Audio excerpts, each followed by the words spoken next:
Good evening. Welcome to the 514 Environmental Board meeting. I'm Don McQuilliams, the chair tonight. Script, so I'm going to wing it. This is a hybrid meeting, so we have half of us online and half of us in the room. For those of you online, if you could please keep your mics muted when you're not talking. And if you have a comment, just give us a hands up sign and I'll be watching for it and we'll turn our mics off and comment. For those in the room, tip your sign up if you have a question and I'll call you in the order that I see them tipped up. Stacy, can you run us through all those? Sure. Tom Anderson. Here. Nancy Davidson has an excused absence. Tommy DeVue. Here. Prajka Pandey. Here. Kiran Pan. Here. Nina June. Here. McWilliams. Here. Dixie Bear has an excused absence. Alex Lee Tigner. Here. Ann Newcomb has an excused absence. Keith Gonzalez, right on time. John Smith. Here. Great. We have quorum and John's going to be sitting in as a regular member tonight. First up is approval of minutes tonight. Is there any comments on the previous minutes from the April 2nd, the special meeting that we have with the Equity Board, or April 9th? And then we'll call those approved. We're going to do public comments twice tonight, like we did last meeting, because we have the topic is our tree code, and I'm sure some folks want to comment before and after the presentation. So we'll do comments here first. Remember, public comments is at 3 minutes, Stacy. Public comments are limited to 3 minutes. Do we have anybody that wants to comment ahead of the presentation? When did it change to trees? I'll check my script. Yeah. Let me find it. But that's okay. So my name's Tony Marsh. I live on Squawk, and since the last meeting, had a PPC meeting on the tree canopy topic, and then I decided to dive into it. And I've spoken with neighbors and friends with trees, and then I reread the comprehensive plan. And my world has changed totally against what you're doing. Okay, so one, the neighbors find the current code confusing as it is, and that's using a neighborhood. So when you start dividing it into smaller parcels, it's even more confusing. When you get confusion, they just don't do it. They wait till Sunday, they hire their friend, they take down a tree, and they do nothing. And that's not what we want. We want something simple, fairly simple, and something they can envision. And then we want them to do the right thing because they want to, not because they hate the city. Because a lot of people now, after having two trees, they hate you. And so the code, new code, as written, does almost the opposite of that. It makes it less readable, less useful, and less likely that people will do the right thing. It's also super expensive because you have to go through this whole process. And so the city process adds over 1,000 per tree, including the permit, but not the tree guy, with all the studies that you have to do. I think the city needs to share some of the burden of the cost of us keeping our tree ordinance in place. And really, the discussion is at the wrong level. We have a goal. I'm not sure why we have the goal, but we want 4% more tree canopy. Well, let's start with that. Where do we think that should come from? Whose responsibility should it be? And what neighborhoods should have to have more canopy, are okay with the canopy because it fits with their character?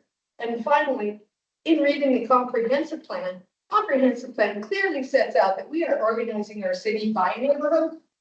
And so to fit in with the rest of the city plotting, we should be understanding the character of each neighborhood and threading what their tree canopy is supposed to be within those conversations. So we sort of need to just start over, put this on hold, and do it the right way. Thank you.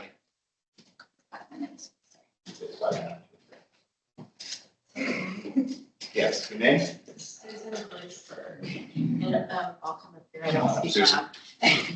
loud. I live on Cooper Mountain and in the Montrose neighborhood, and we've been working on with the city on trying to come up with something that is agreeable. We have in Montrose 67% tree canopy, and my understanding was it was to maintain the tree canopy, but you just said increase it by 4%. So I need to understand what that really, what the goal is.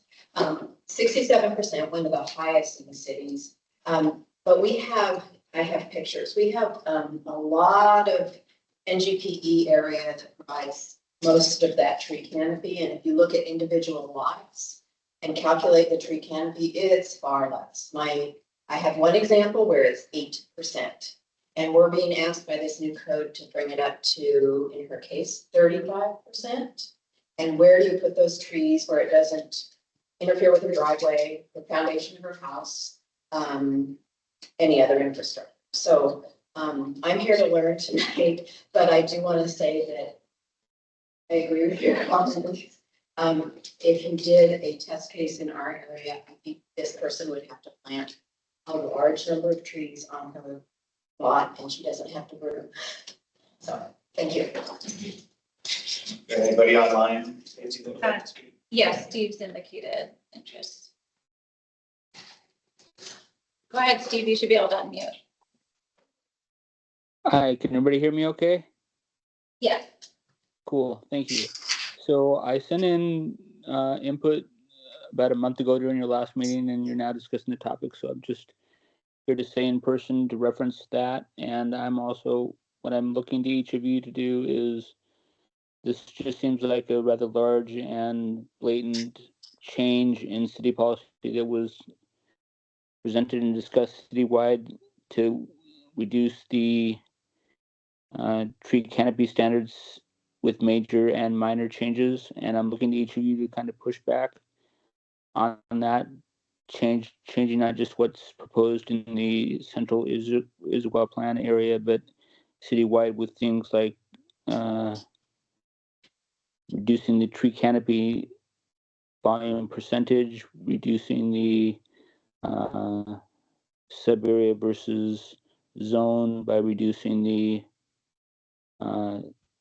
overhang ability of an area to be included in the tree retention policy. So I'm just expressing strong frustration with the administration for such a blatant change after what was so carefully worked and discussed citywide.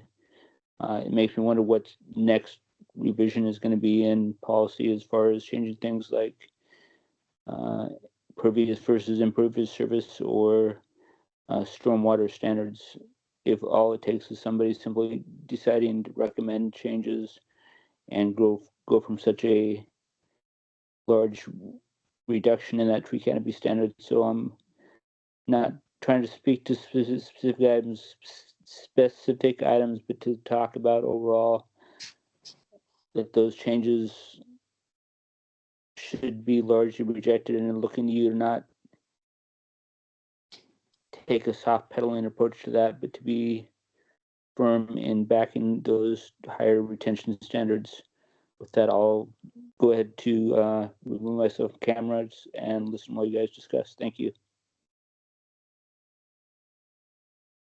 Thanks, Steve. That's it for the verbal public comment. Just to note that we did receive written public comment for this meeting from Mark Clemens, Susan, Richard Scarce, Connie, and then board member Davidson will read her remarks later on in the agenda. I'll switch gears for a second before we get to you guys. And I want to welcome our new board member, Tommy DeBow. Thank you for being here. Welcome to the group. Good to be here. I'm going to put you on the spot, Tom.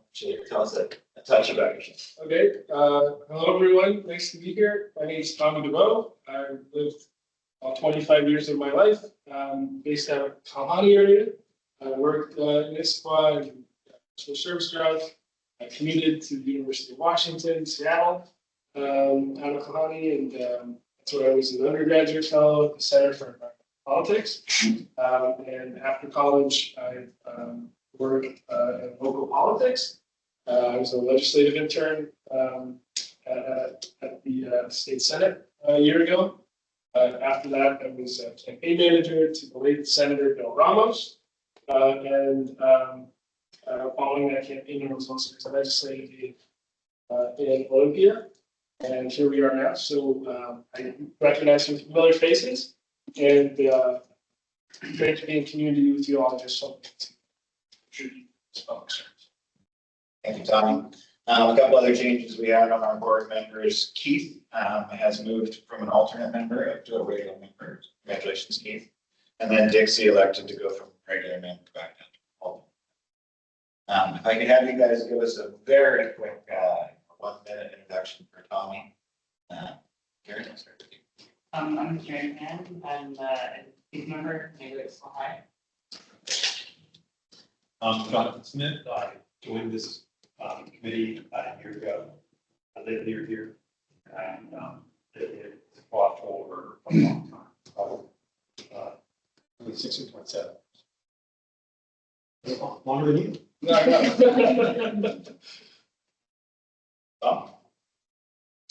Tom Anderson, I'm a charter member of the committee for 2000 and on. I've lived in Issaquah most of my life. I'm retired now, and so I have time to spend on issues such as is brought before the board here. That sort of thing. Keith, I work for Washington Conservation Corps out of Lake Sammamish State Park, and we bounce around a lot of different environmental sort of focused partners, including parks. So I can see a lot of cool things that kind of piqued my interest in serving that support about a year ago when I joined as an alternate. Thank you. Tom McQuilliams, I've been on the board since the start of 2020, did you say? Started, Yeah. Okay. I've had the last 25 years various environmental jobs with local municipalities. Alex? Hi, Tommy. Welcome. I'm Alex Lee Tigner. I'm the vice chair of the board at the moment, maybe to change tonight. I work for Trout Unlimited out of the Lake Sammamish State Park office over there, doing community education and engagement around environmental issues. And I've been on the board for about 2 years now. Raj, see you next. Hi, welcome. So I joined the board a couple of years back. My name is Praj. I joined the board a couple of years back. I'm an environmental engineer, did environmental consulting for a long time. Now I do work as a business manager for a startup, and I do tons of volunteering in Issaquah School District, some environment related, some non-environment related, and I live very close to Klahani in Sammamish. Welcome. I think you will enjoy being on this board. Thank you, Raj, and Mina.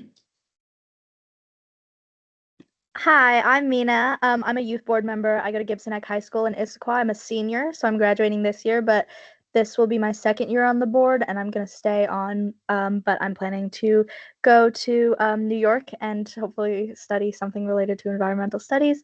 I have been involved with the city, Department of Sustainability and Urban Forest Management team for internships and worked on a lot of projects, and I really love Issaquah and all their environmental initiatives. I'm currently working on a project that is a junior park ranger program also for the city. Thank you, Mina. Thank you, everybody. All right, next up, we're going to have chair and vice chair elections.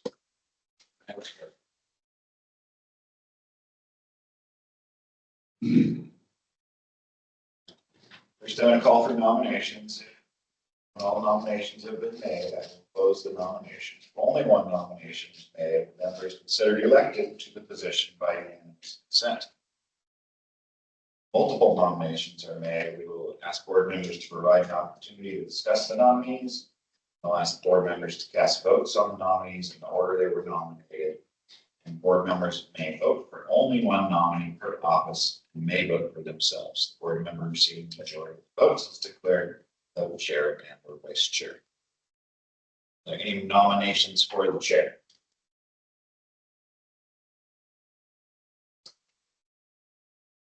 I nominate Don McQuilliams. I second that. Thanks, Al.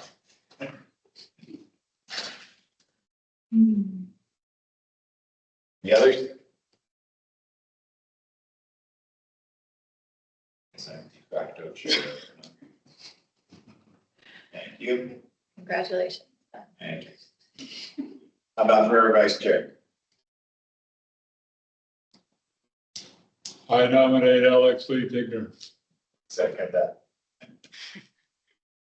Any others? Welcome back, Alex. Good job, both of you. Yeah. Congratulations.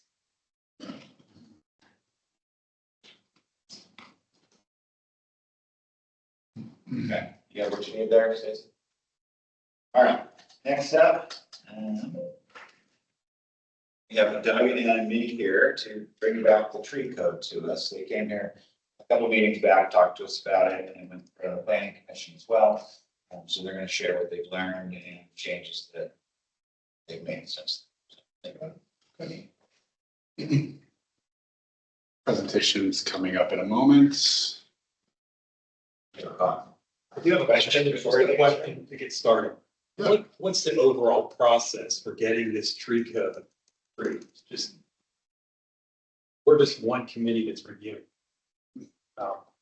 Is it the planning, the PPC, or committee, the planning policy committee, that ones that approves the changes? Yeah, so ultimately it'll be the council's decision. The council. Yes, but at the recommendation, formal recommendation has to come from Planning and Policy Commission. But we, when we did the overhaul of the Title 18, we did engage in all the other boards and commission because we were soliciting larger input from a variety of contexts. So You're engaging all of the different. we are going to, and then just the environmental board and planning.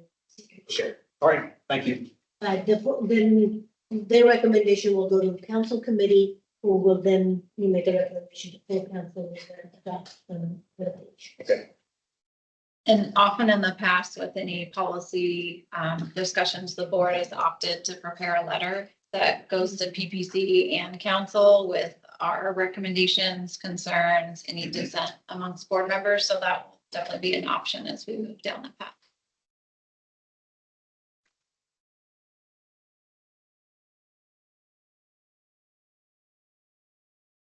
So, good evening, everyone. I'm Douglas Yormick, environmental planner with Community Planning and Development, with our department director, Minnie Dollywall.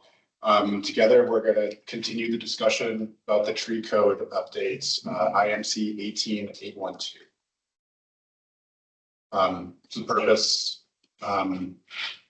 we are, like I said, continue with the discussion. We'll provide responses to the feedback that were received from last month's meeting, as well as some feedback that we've received from Planning Policy Commission, and let you know where that is in the process of updating the tree code based on that feedback.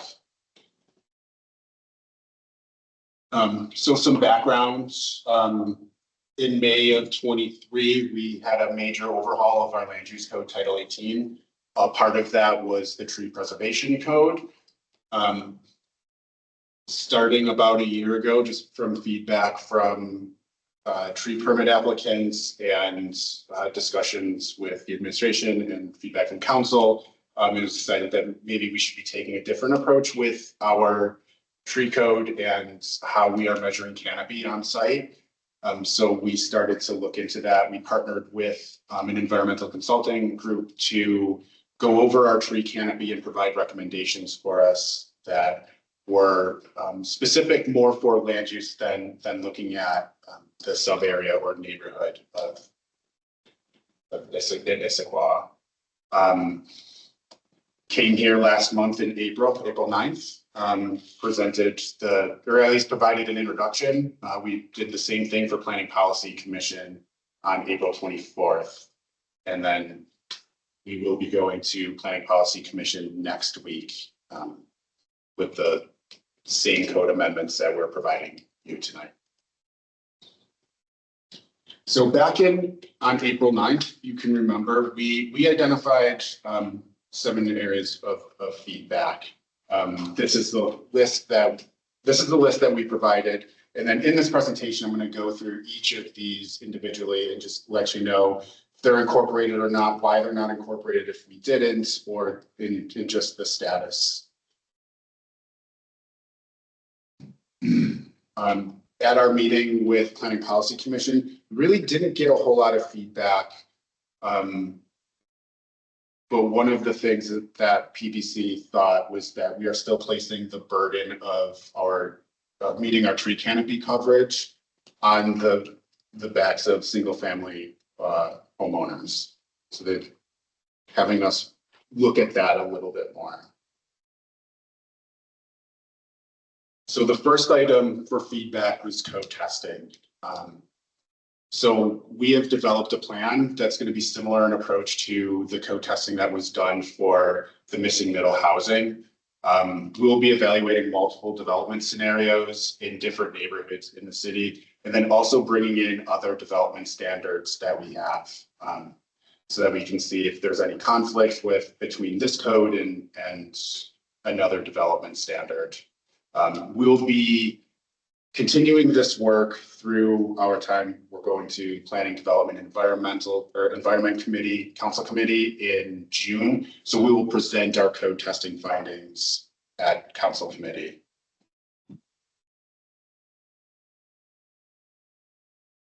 Any questions as we go, or? I'll do questions at the end for this one. I know last time I was doing them, so. And then wanted a little bit more clarity on the process for the tree fund. So I'm going to create a little bit of a flow chart here. So how we collect money for the tree fund is when a replacement tree is, let's say, in this instance, the replacement tree is necessary, the applicant would pay the fee that we have set at $1,000, which is the cost of the tree and approximately 3 years of maintenance of that tree. So CPD staff will collect that money. It goes into a dedicated fund that's managed by finance, and then it's dispersed by the urban forest manager. We have code in 18812, the tree preservation code, that kind of dictates what the tree fund can be used for. And I can get into that a little bit more. I added a link to the PowerPoint so I can just take you right to the code. But it's, for tree planting, for education, there's one that's, what council wants to direct it to, but it has to be related to administering this chapter and preserving or increasing tree canopy. Sure. So. Another item of feedback was the urban heat island effect. So I've been in conversations with Dan Hintz about this and trying to develop strategies of what we can do. So Central Issaquah definitely has a heat disparity when compared to other areas of the city. Addressing this is more discussed in the urban forest management plan. And the plan identifies main points to address heat island effect in Issaquah. And like I said, Central Issaquah and even Old Town too, they have the most pronounced heat island effects. And then the heavily forested areas kind of in the mountains, Squawk and Cougar, lower temperatures. So Dan's urban forest program will focus kind of tree installation and tree giveaways in targeted neighborhoods that have the highest heat disparity. And so we feel that with utilizing the urban forest management plan and the tools that we have with money in the tree fund, that we will be able to provide more trees in areas that have a higher disparity, higher heat disparities. Multifamily targets were also discussed. At this time, we don't propose any changes to the current canopy target, but we're going to collect new data as part of the next tree canopy assessment to kind of better determine if they need to be adjusted. So Dan has been in communications with King County on a joint opportunity to develop a new tree canopy assessment for this year. So we should be able to have newer data. This will be 2023 from my conversations with Dan. So it's not going to be exactly current, but it'll be more than, or it'll be better than the 2019 data that we currently have. The reason why we're not really going to look at multifamily until we do an assessment is that the multifamily zone properties that were looked at in that 2019 that kind of developed our entire canopy coverage, those properties are primarily in Old Town along Newport, East Sunset Way, and Front Street South. Many of these parcels are already developed with multifamily housing, some of them for decades. So if we were to see redevelopment at this site, they would have additional standards beyond just the tree canopy. So we have pretty strict standards, even for the multifamily zone properties where total impervious surface allowed is 50%. Each of those would require extensive landscape requirements. And then on top of that, there's a minimum of 35% tree retention for the redevelopment. And the 35% tree retention is the total caliper inches that are on site, not necessarily the number of trees. So they would count up the caliper inches of all of the trees, and 35% of that number would have to be retained. And so we're looking at as a whole picture that there would still be significant retention and also canopy on these sites if they were to be redeveloped. But we're going to look at this. We're going to reevaluate with updated canopy numbers when we get those later this year. Wildfire mitigation was a topic that was discussed extensively as well. Following our last meeting, Stephen Padua and I have been in we've had a lot of communication with Eastside Fire and Rescue, trying to get a better understanding of the fire mitigation assessments that were discussed. We did add some language to allow for the wildfire risk assessment to be used as a method for tree removal. To stress that, these are best practices from the National Fire Protection Association, the U.S. Forest Service, and these may differ from the WUI code that may come into play when the state adopts that. It'll also could result in loss of canopy on these lots as well.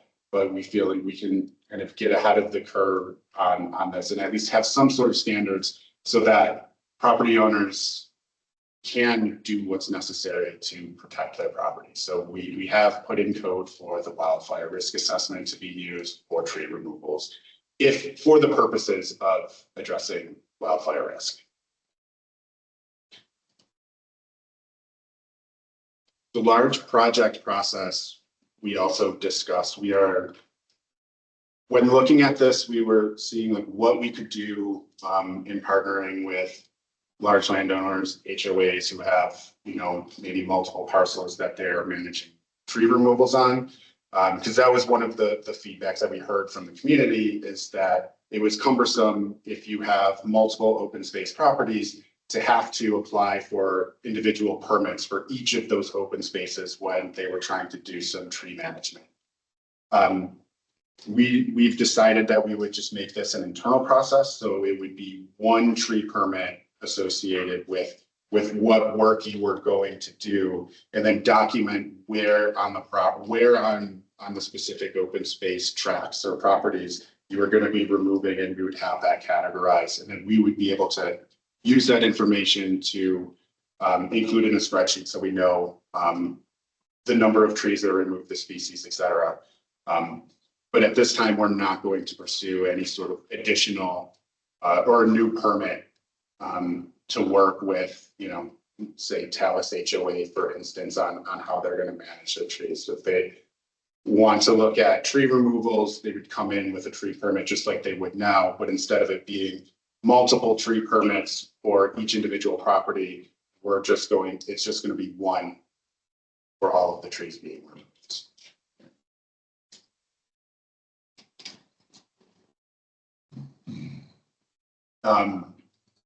So community planning and park staff have been coordinating to identify suitable off-site planting areas within each sub-area, with an emphasis to expand tree canopy in areas that have the highest heat disparities.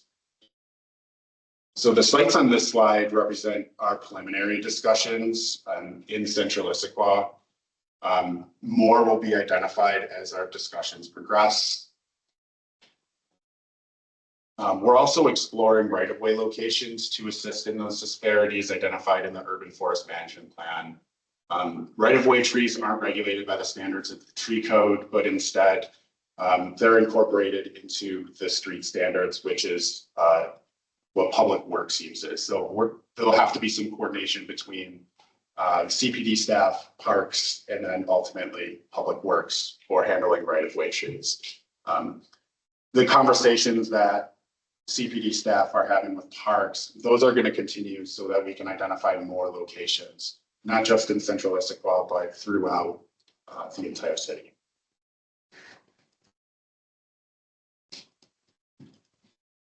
And then with that, these are the policy questions that we would like to discuss with the board. These were included in your packet, but I can leave this up, so I can leave the next one. Oh, I'll go back to this. So timing, next week we're meeting with Planning Policy Commission. June 10th, we plan on going to PDE City Council Committee. And then we have July 7th, penciled in as tentative adoption for the tree code. And then with that, there's questions, but I can leave the policy questions up to you so you can have them. And then I'm here to answer any questions that the board has.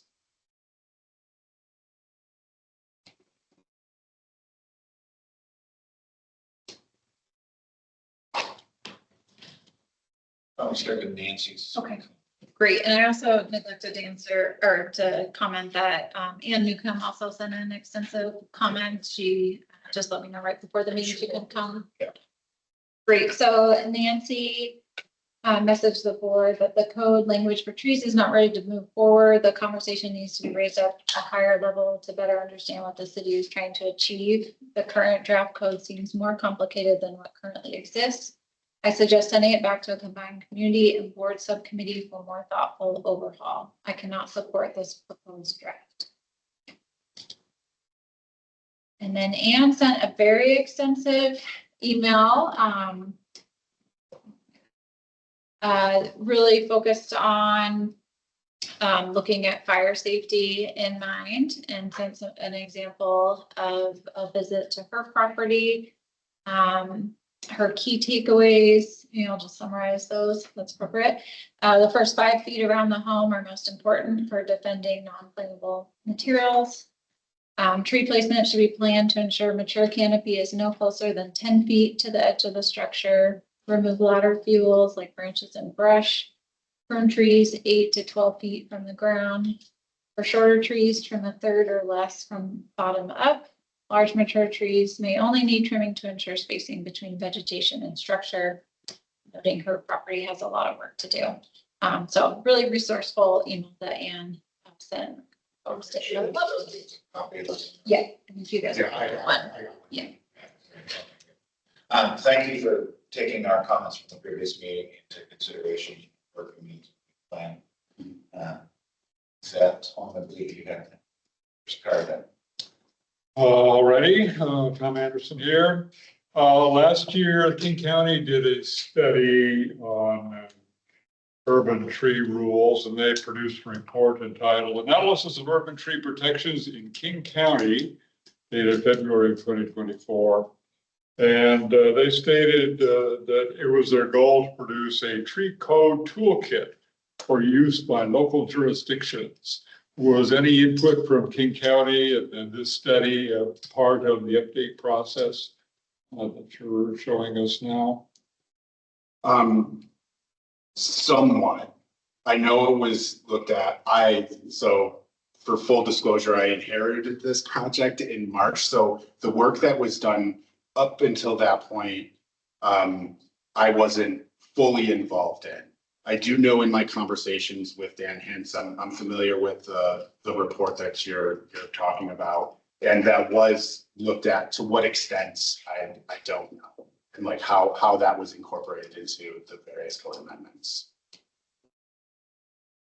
So as far as you know, the county hasn't actually produced this goal that they stated of the tree code toolkit. I haven't seen anything about the tree code toolkit, but I've read there was information in there that discussed various tree codes in jurisdictions in King County, and we were rated at one of the highest levels.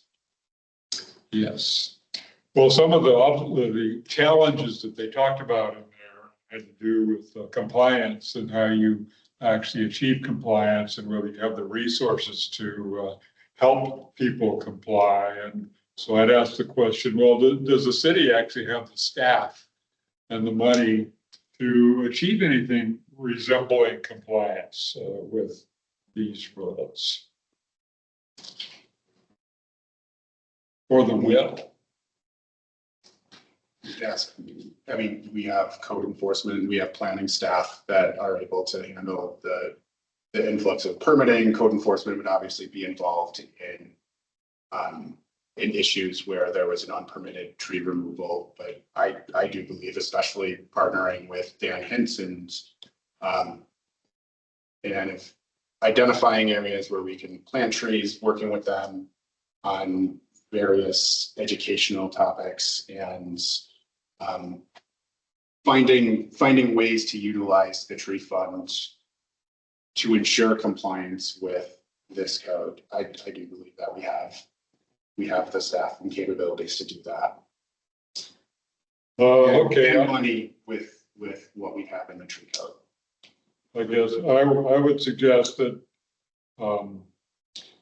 in order to achieve anything close to majority of compliance, a lot of public education is needed. And the plan should speak more, I think, to that element.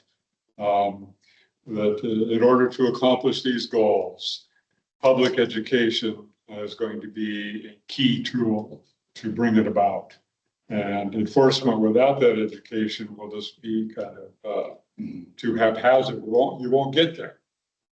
So that would be one suggestion I would make. And I wish, sorry to interrupt you with that, I wish Dan was here to speak on the urban forest management plan and the ideas that he has for educational, because that would be better. It's better handled with his plan than it is with development standards that are in the land use code. We can explore ways that we can put that into code, but this is more for the activities that are going to be happening on the property. Okay, I understand. Yeah. Distinction there, yeah. So as long as it's covered somewhere in the process,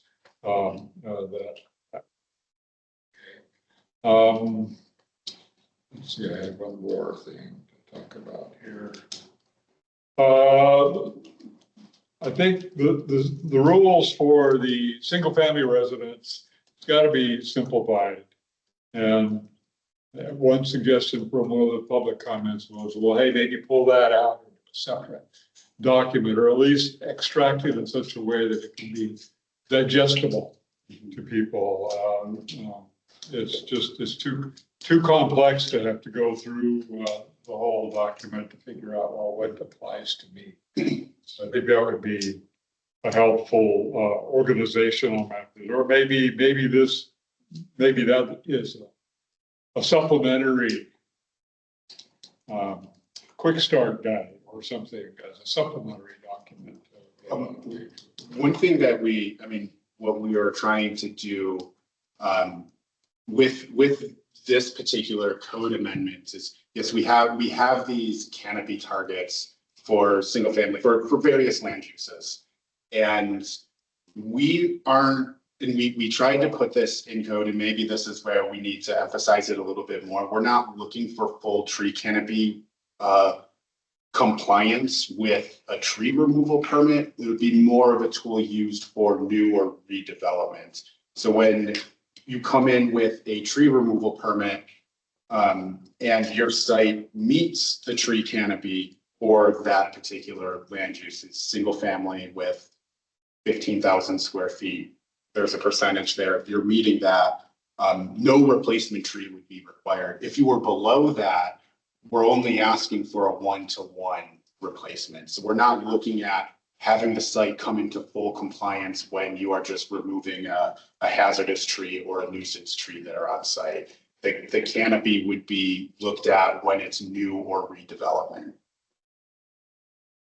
And if that's our intent with it, and if that's not coming across, then we have to do a better job at least making sure that that code is in there so people understand it's not 65% when you're removing a tree. We're looking at a 1-to-1 replacement only if your site is below the canopy for that particular land use. And that's one of the proposed changes. Yes. I think based on public comments that you've heard today too.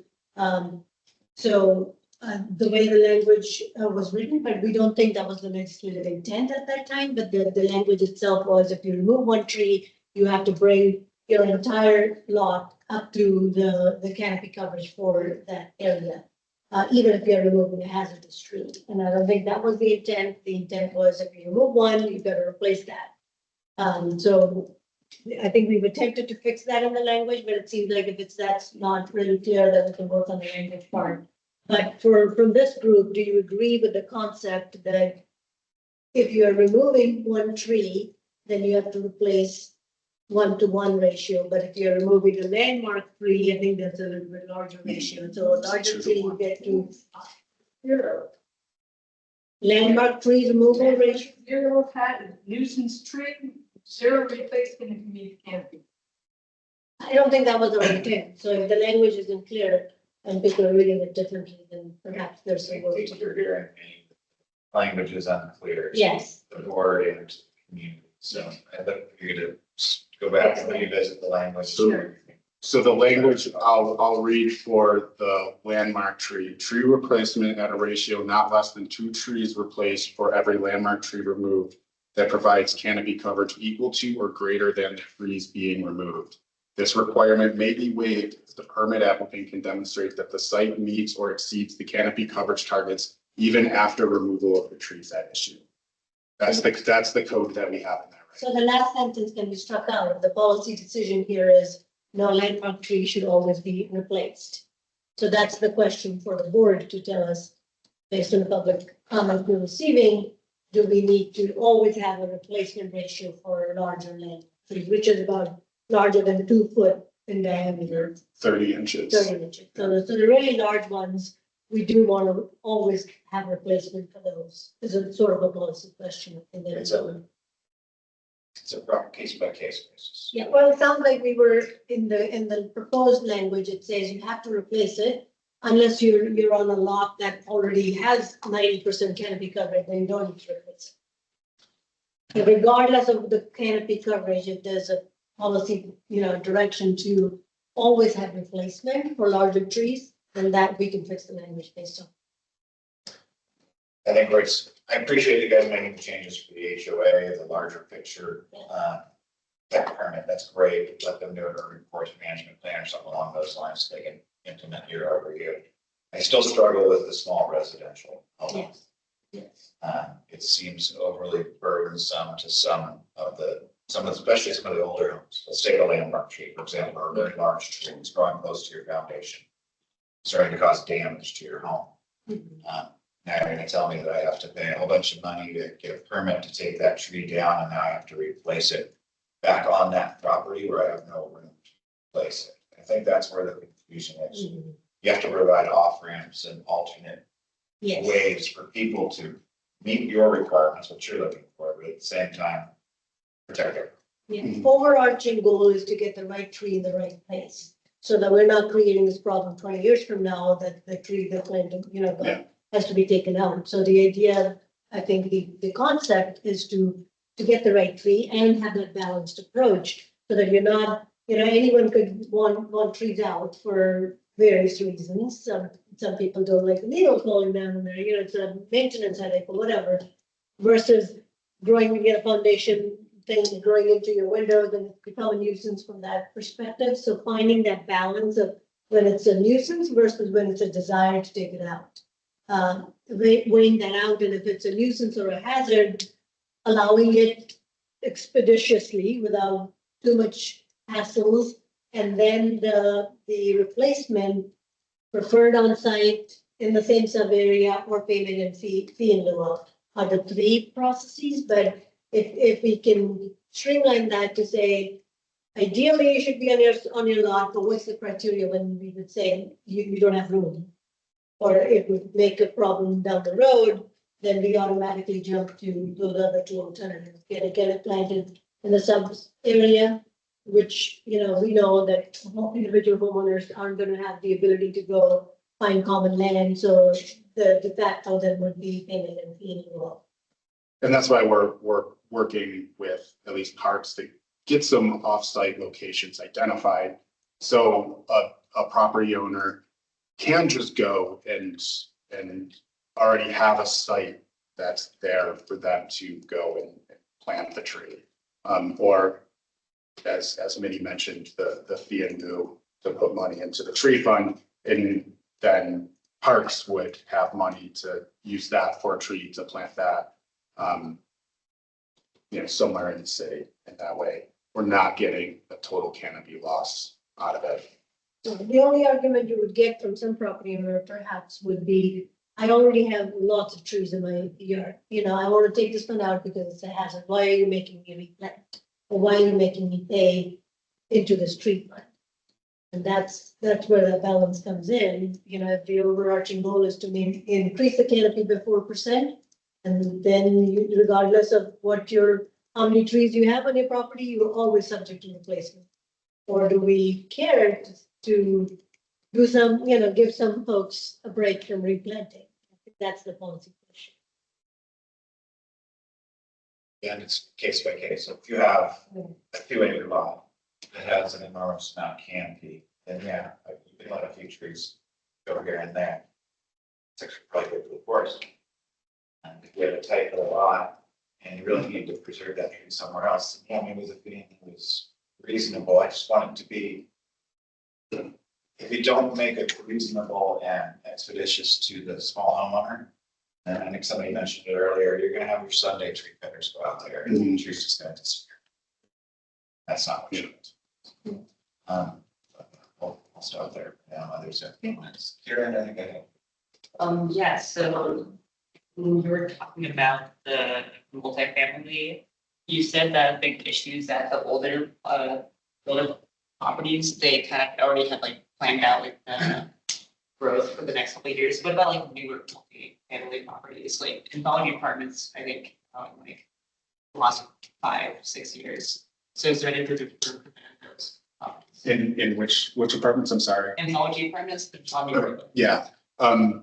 Anthology apartments are, they're multifamily, they're apartments, but they are not part of the multifamily zone that was looked at in that study. So that would be looked at in, I think the mixed use or central Issaquah.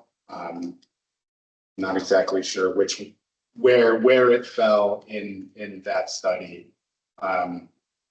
So we weren't looking at that when we were looking at the multifamily buildings. We were just looking at what was the multifamily residential land use designation that was in the city. And that's an old designation that just is mostly centered around Old Town.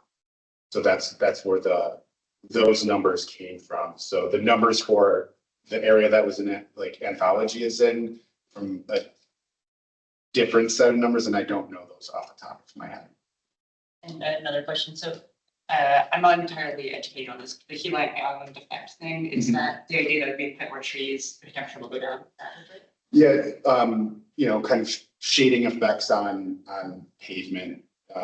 pavement is a big source of like localized heat. Radiates, absorbs the heat during the day, radiates it off at night. The idea is having more vegetative cover would prevent direct sunlight from hitting it, therefore lowering the effects of having that much pavement.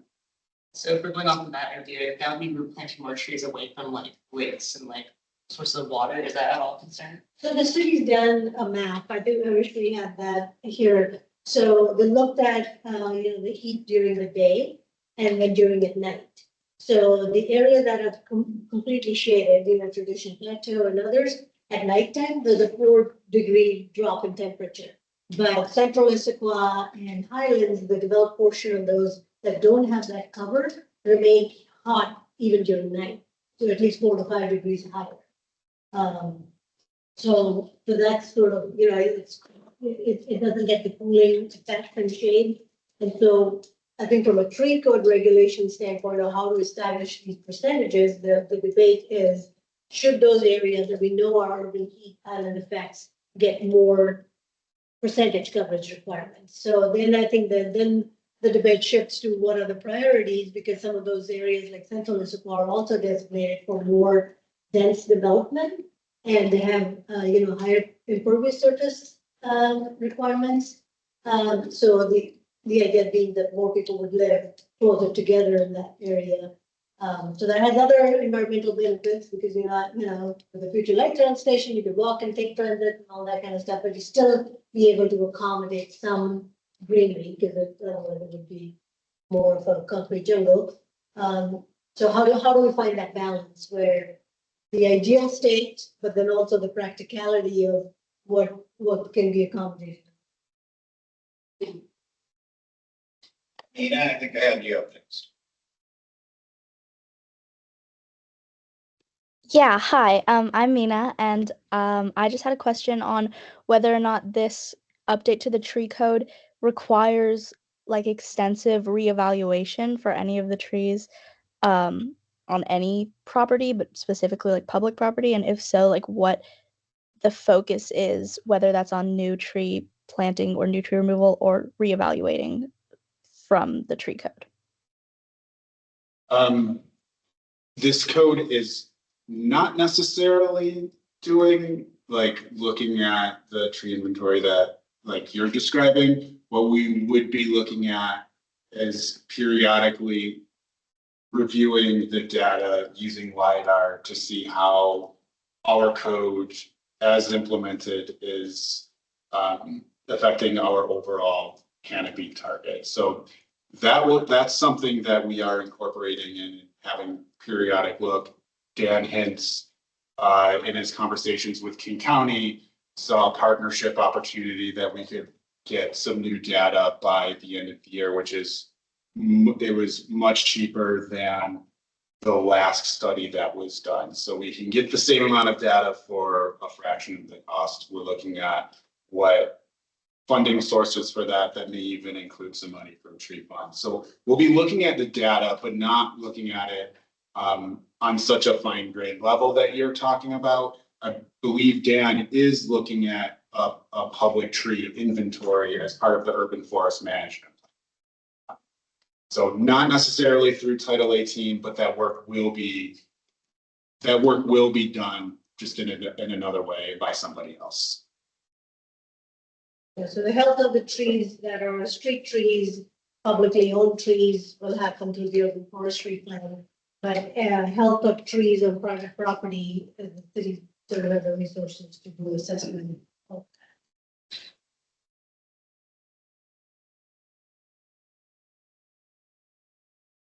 Alex?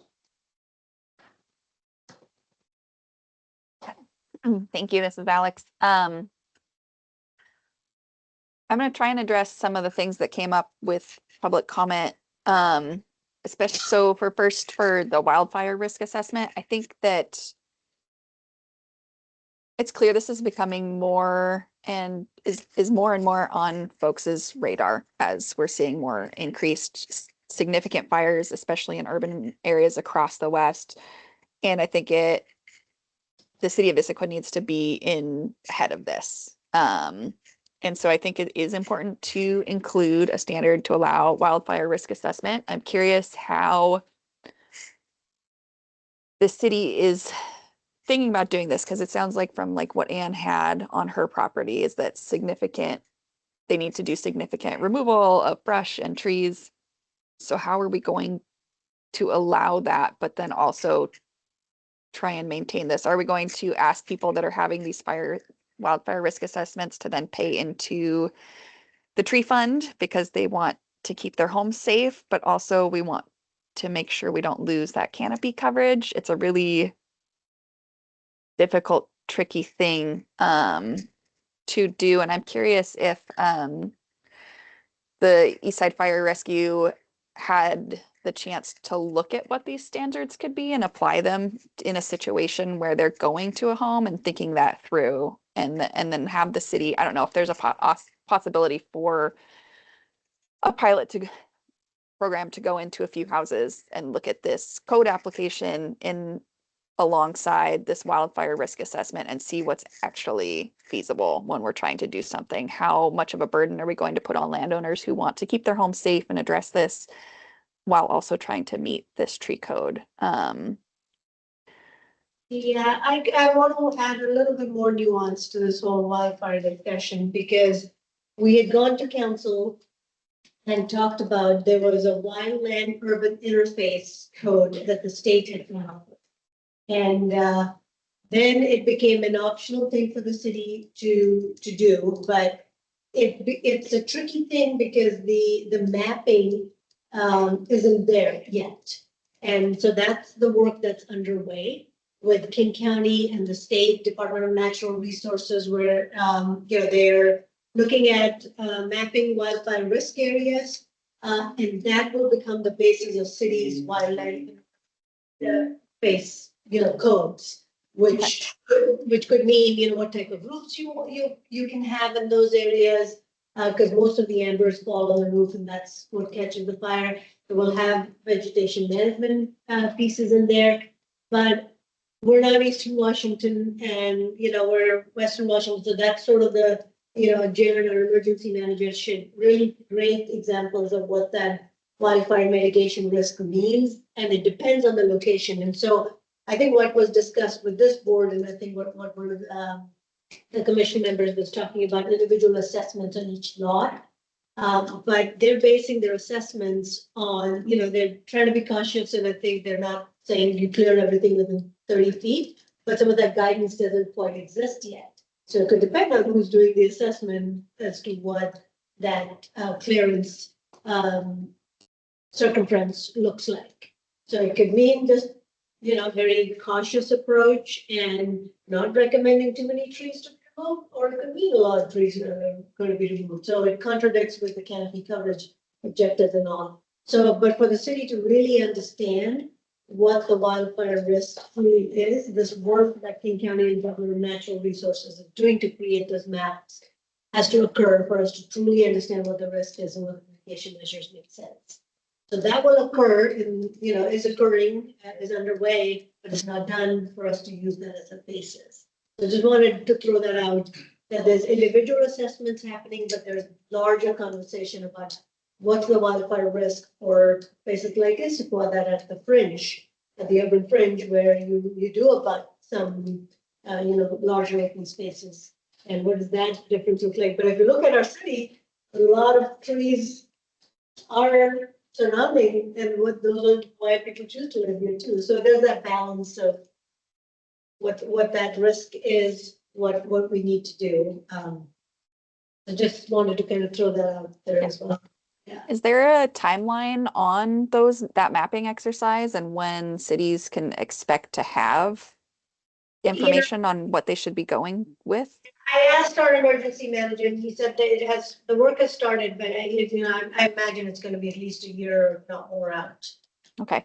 And then do we think that at that time we'd be then needing to relook at this code again and change it based on those assessments, or would a new code potentially be adopted that specifically addressed wildfire risk? Like you were saying, there would be other things like roofs and Yeah.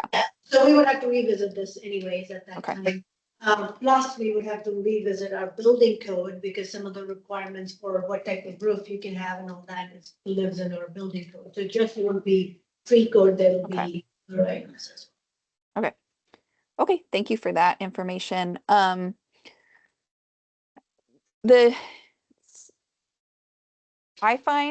understand why there's so much confusion coming across public comment and from board comments. I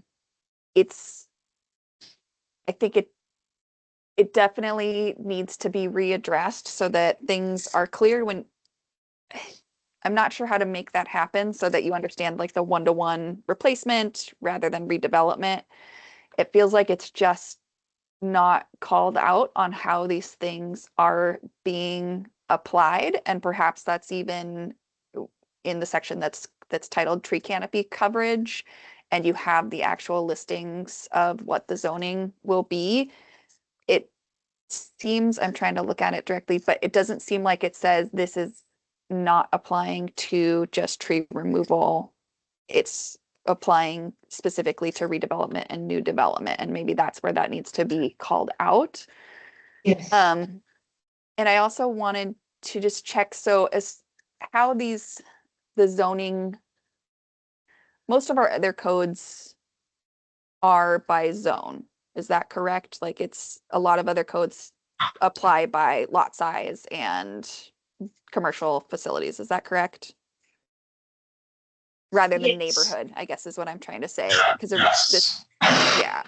And so I think that makes sense to have it by the zoning, but I understand where there's confusion coming on how we're looking at the city of Issaquah based on neighborhood and keeping these neighborhood personalities or characters. And so I don't know how you address that so that this then kind of reflects the comps plan's vision of it. And part of the thing I think is also the canopy study that we based this off in 2019 had these, had it split by neighborhoods. Okay. And so that identified area that are potential urban heat islands and others and not others. So there isn't one size fits all. It's easier to implement if people can look up the zoning, but maybe there's a blend of the two, approach where you look at an area, a neighborhood that then establishes the lot sizes. This is a bigger policy discussion, I think, for this board are the percentage and the approach and the coverage, compared to some of the other elements. And what we're trying to do with the canopy coverage is in the 2019 study that kind of established the canopy coverage by sub area is we were taking those sub area canopy, so looking at the entire neighborhood, establishing a target by looking at what's existing in that entire neighborhood, and that's capturing forested hillsides and open spaces, and then applying that onto an individual lot it was problematic to do that. So that's why we're looking at, when we're doing development permits, we're looking at zoning. We're not looking at, Talus sub area or Squawk Mountain sub area. We're looking at the specific zone and applying standards to those specific zones. So we're trying to take the same approach, while recognizing like each of these sub areas does have a canopy target that's identified, and we still want to meet that, but not necessarily on the backs of private property owners, because there are other areas within that neighborhood that could use canopy coverage as well, such as right of way, for instance. And we don't have data for, in the sub area, how much of it is common protected open space percentage and how much of it is on these individual townhomes, for instance, right? That level of data from the canopy study is not available for us to synthesize the information to say, okay, in Talus, overall canopy coverage is 73%, but we know for those individual townhomes, it's not that. But what is it is also the missing piece from our study. Okay. And, I think So my question for these percentages then is how realistic is it for a new development of a single family lot that's 15,000 square feet to hit that 45%? So what we heard from one of the community members was that their neighborhood, the houses that fit within these lots come very far below these. And I'm thinking about how that then is applicable for new developments if we want them to meet this. Are they actually going to be able to meet these canopy requirements? Is it going to require them to build smaller homes and have less non-permeable surfaces so that they can actually meet it? Or is it realistic, I guess, is what I'm just trying to make sure. Excuse me. Yes, I mean, I think it's achievable.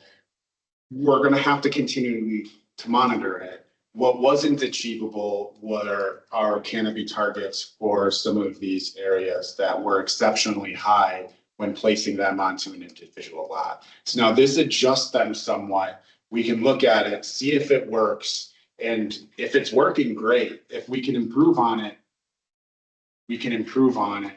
Or if we have to come back and readjust and try to find a different approach, we can do that. And that's where one of our recommendations from Fastlight was to continually monitor this. And that's where Dan Hintz and I have been talking about, like, how frequently do we want to look at these canopy numbers, and are we approaching, are we hitting, are there adjustments that need to be made? Because I don't really think we know for sure whether or not this is going to work to meet the goals that we've identified. Yeah. But we're gonna try. On an individual basis, you had some case studies. We had our consultant do some case studies to see, can you fit in a house, and still have how much room, and what is the most likely percentage you can actually fit in these properties. That somewhat informed some of these percentages. But I think from a policy discussion with this board today is, we have these by sub-area. We have proposed something by zone with some targeted percentages. Do we go with one or the other approach? Do we wait for the canopy study that Dan Hintz is working on with King County? And let it be what it is now, understanding that it could be problematic for some homeowners to not meet those percentages, but we would just have them pay into the payment and fee in lieu of that, but it only gets triggered if you're building a brand new home or you're expanding and you're increasing the value of the property by 50% or more. This isn't if you're cutting down one tree, that's a different thing. If you're cutting down one tree, you gotta replace a 1-to-1 ratio or 1-to-2 ratio for landmark trees. But when do these percentages come into play, or would be for new development and for redevelopment? What is the timeline on the plan or the assessment that Dan is working on? I know we've heard this before, but can you remind me? I spoke to him last week about it. He brought it to my attention. I don't have a timeline on that, but I could reach out to him and try to get you kind of an estimate on when that can occur. He just found out about it and was discussing like what the cost would be last week. Okay. And that brought it to my attention. Okay, so that's likely then at least a year out from getting results. Yeah. Yeah, he was looking at trying to get this done by the end of the year. Okay. I think that covers my questions. Thank you. Oh, I'm sorry. I think you as a city need to have that internal discussion of what works for the best way to get your tree canopy goals. But I am continuing to hear that there's kind of two sides to this tree permit. I think that really needs some clarification. There's a new and redevelopment side, and then there's just the homeowner that wants to do the right thing. Yeah, the tree preservation itself is a continuous thing. So you have a whole, whatever you're doing, even if you're redeveloping, you still have tree preservation goals that is 25% or whatever percentage of your caliper inches, not canopy cover, but the size of the tree. You add all of them up, and they say 25% of them you have to save, in this particular area.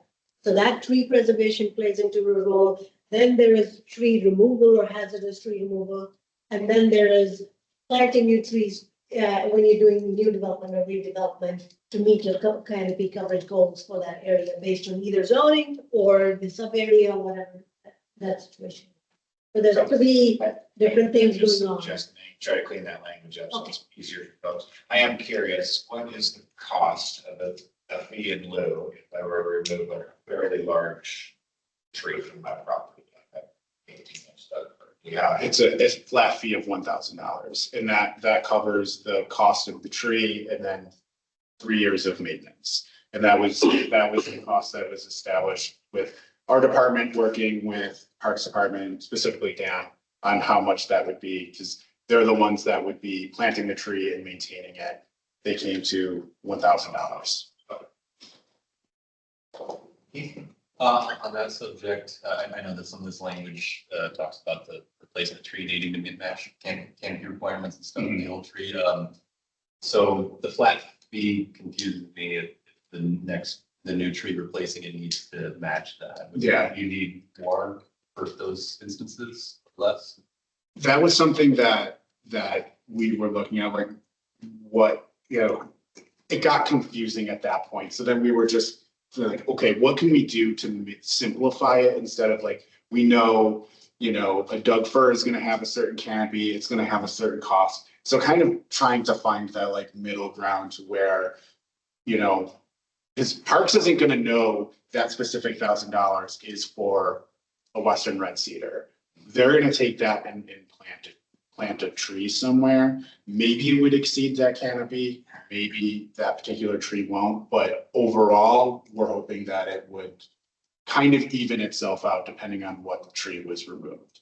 And then to simplify the cost, just making it like, what is the average tree cost? And then how much staff time and effort is it to maintain that tree? Like going out there, making like mulching it, watering it, staking it, whatever they have to do over that 3-year period. Yeah. Other comments from the board? Did you guys get what you needed from us? These, policy questions, do you want them? Oh yeah, policy questions. So I guess we'll just go through. So I've got some more feedback. Take this back with myself and Minnie and Stephen can continue fine graining this. I mean, we've got planning policy commission next week and we can just continue to tweak and it's still open for changes. So but in terms of the policy questions for the board, we have these 5. A lot of it has to do with what we've discussed at the last board meeting and just seeing if you agree with it or if you have any additional feedback on each of these policy questions. So I think what may be helpful is if we read one out. So Yeah. the first one is, does the board have feedback on including a standard to allow wildfire risk assessment as a basis to allow tree removal? Or do we wait until the whole mapping is complete by King County and we know what the wildfire risk is in different parts of the city? Wait on King County for a bunch of anything.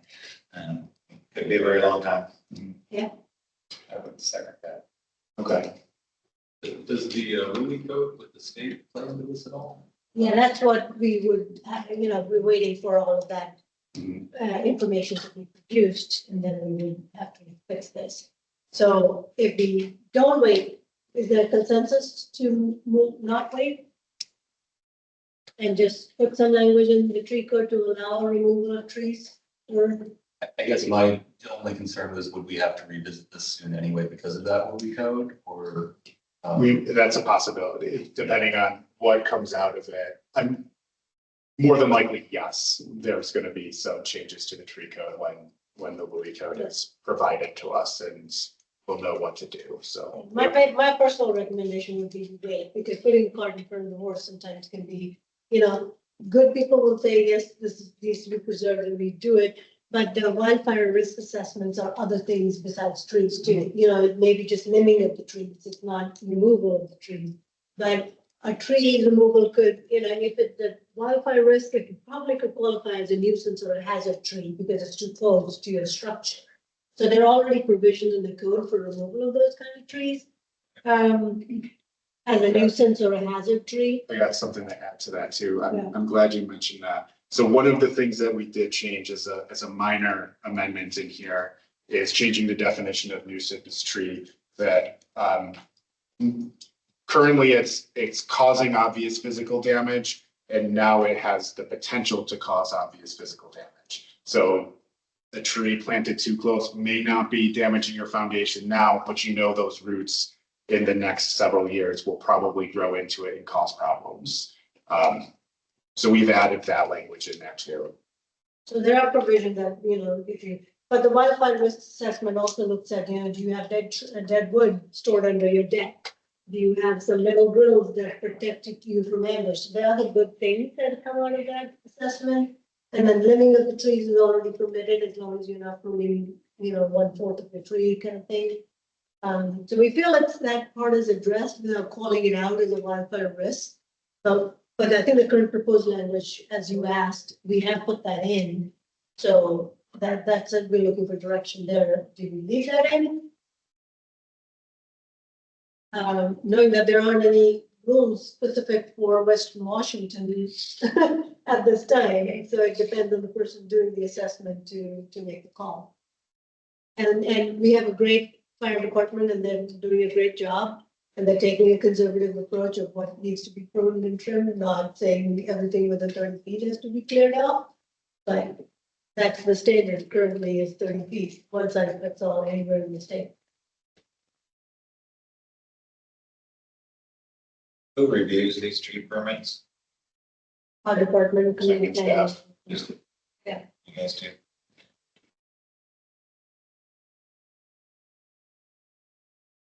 I don't have an answer for you on that. I mean, it would be up to the reviewer to say, does this make sense or is this seem shady?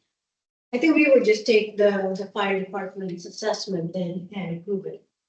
If it's done by the fire department. Right. Yeah, and how we have the code written. I mean, we had extensive conversations with Kat from Eastside Fire, and she is the only person that does them in Issaquah. And then King Conservation District, where she does all of them for the municipalities that Eastside Fire has contracts with. And then King Conservation District does all of unincorporated King County, not covered by Eastside Fire. So she's the only one doing them. We have it, so it's only wildfire risk assessments from Eastside Fire Rescues. This isn't, you can't just get anybody to do it, even if they have the qualifications. She does them for the city. It's gonna be through that. Alex, do you have a comment? Yeah, rather than adding the language in the code, where it's currently, you have it like letter H or something under that number, would it be possible to update the nuisance tree language just a little bit more to include potential wildfire risk as identified by one of these assessments? Sure. And that way it includes it within the nuisance tree, then it becomes a nuisance tree, potentially if the fire department identifies it as such. It would allow landowners to take it out, or give it more Credibility that it's actually a nuisance. Yeah. Yeah, sure, we can do that. Yeah. And Alex, just to clarify then, waiting till the other assessments are done to further update the code. Yeah, so just moving the update or another update to the nuisance tree definition to make sure it is clear that something that's identified by the fire department as a potential risk could be removed as a nuisance tree rather than having it specifically under the tree removal section. Yeah. Right. Yeah. Any more feedback on the first policy question? The second one says, does the board have feedback on the new methodology to calculate tree canopy coverage requirement? So this is the percentage based on zoning and lot size versus neighborhood. So the options for when we're looking for guidance is leave as is, but be more flexible with letting people pay into the tree fund, not hold them to that. Go with what's proposed, a different methodology, understanding that some of those percentages are reduced, but it's a perceived reduction in percentages because it's our best guess at what the percentages are for those lots. Because the neighborhood percentages include protected tree canopy areas. This is what we think is closest to what the lots are. But this isn't an exact science. So do what we proposed or wait for the more nuanced tree canopy that Dan Hens is working on. But in the meantime, clarify that these come into play when you're building brand new buildings and then when you're redeveloping the 50% threshold. Because I think that's how these come into play. They don't come into play if you're doing interior remodeling, you're not doing anything to the outside of your lot. It doesn't trigger it. Or a tree removal doesn't trigger these kind of things.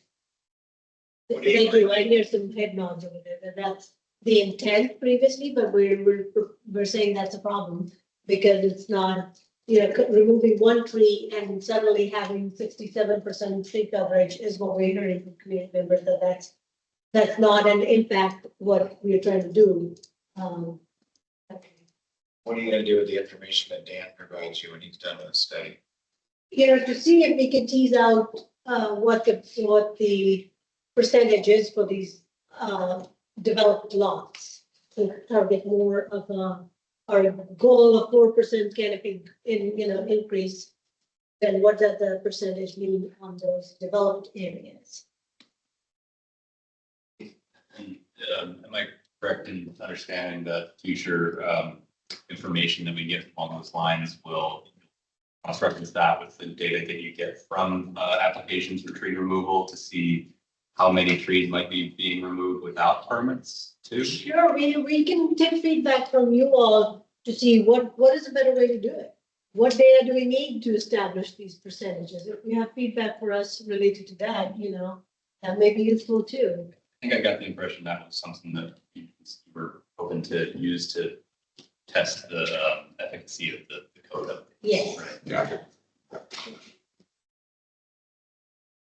And just to see how we're progressing on meeting our overall goal of 55%. Yeah. And we need to make tweaks and adjustments. What do those look like? Yeah, so this is the biggest policy question. We can come back to it for feedback.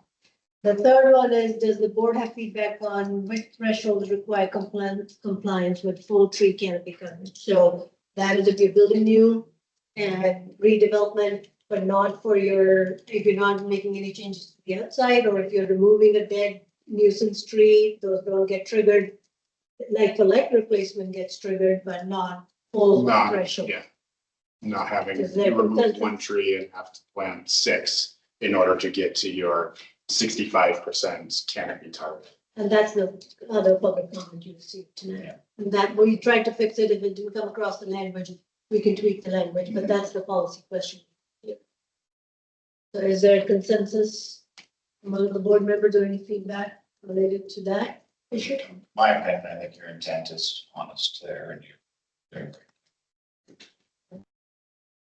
Any dissenting opinions from anyone? Okay. So the fourth one is, does the board have feedback on the proposed flexibility for Central Issaquah sub-area? We didn't talk about it at this point, and that's a new thing that we put in this time. It was not something that was shared with the board last meeting. It was presented to Environmental Board and to Planning Policy Commission. We didn't talk about it in this presentation because I was providing information on the feedback that was received. I don't think we received anything, but I can go back and to discuss that a little bit more to jog your memory. That is where we've added criteria to allow for tree retention. So this is separate from tree canopy. So when a site comes in for development, there's tree retention that they have to retain a certain percent of caliber inches on site. In Central Issaquah, it's mostly developed. A lot of it is suburban style development. And what is targeted for there is more urban style infill development. So the trees that are located there are, a lot of them are just landscape trees or parking lot trees. And so having a development have to retain those trees, which may not even survive the development that's going to occur adjacent to them. This would allow some flexibility to where they can drop below that 25%, but any amount below that 25% would then be money you'd have to pay into the tree fund or plant additional trees on site as part of their development or off-site too. But our guess is the most likely scenario would just be paid to the tree fund. Yeah, and you know, to build on what Doug was saying, I think just to make sure everyone's understanding how tree preservation applies, and then these are new codes. So the tree preservation has a percentage of the tree caliper inches you have to save. So this would provide a flexibility on that. But on top of that, any new development or redevelopment would still have to comply with the canopy coverage goals. For Central Issaquah, it's 28%. When everything is said and done, you would still have 28% canopy coverage achieved by that approval. It just won't be with your existing trees. So potential loss temporarily, you know, when larger trees are taken down until the new ones kind of take off. So there could be a gap of years when you would lose your canopy, but ultimately it would come up to 28% or whatever percentage we come up to. So that's sort of, you know, the balancing act with Central Issaquah is that's where the designated growth is. But, you know, more work could be done in terms of putting some bookends around that. You still want to try and preserve. This isn't your first thing, but the likely chances, you know, when it's a pain to have to work around a tree when you're ripping up all the asphalt from your location. So we have 3 examples in Central Issaquah that we're currently sort of playing out. One is where there's an existing building that they want to tear down and build townhomes. I think Doug shared that example at the last presentation. There's a stream there. It's paved area next to the stream. There are some parking lot trees. Some of them are conifers and you know, and so on. So the nuance in the code is you have to save 25% of the trees in the developable portion of the lot. So at a minimum, we want to say, you know, it's a good thing that they're going to take out asphalt from the stream. If they can't save those trees, we probably will try and get those to be saved, at least in the stream buffer. But the chances of big vehicles, you know, moving in and taking the asphalt out, they potentially could die. But we, you know, so that's sort of the practical aspects of the construction and preserving trees comes into play. The other examples we have are, that's where the building is going to go. It's a parking lot now. So all those parking lots are going to be developed into built forms and buildings. How do we save trees there? The third example is an undeveloped property that has a string of trees. They may not be good quality trees. They may be cottonwoods, but do we let them take those out with the hope that the new trees will grow and they'll meet the 28%? Right now, the way the code is written, it's hard, you know, you have to meet 25% of those caliper inches, regardless of whether they are cottonwoods or they're parking lot trees or they're in a critical area. It doesn't distinguish that. In order to get any flexibility, you have to go through a variance process. So this was our attempt at saying, do we build some flexibility for getting more growth in our designated growth center, but yet still meet some of those objectives of not losing the tree canopy and, you know, and all those other goals that we have. How do we find that balance? So we're soliciting feedback from you where that balance belongs in this question. A couple comments out there. Alex, you're up.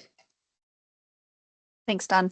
I think I support the flexibility for this area. I think it makes sense to not be trying to preserve some of those parking lot trees that aren't providing shade in the first place and some of those other ones, especially with the further redevelopment. I think where the nuance is going to come in is really pushing for those trees to be new trees to be planted on site and considered in the development so that we don't amplify the heat island effect, because I think this is the area where we're gonna have the most impact currently and potentially into the future from that loss of any canopy cover.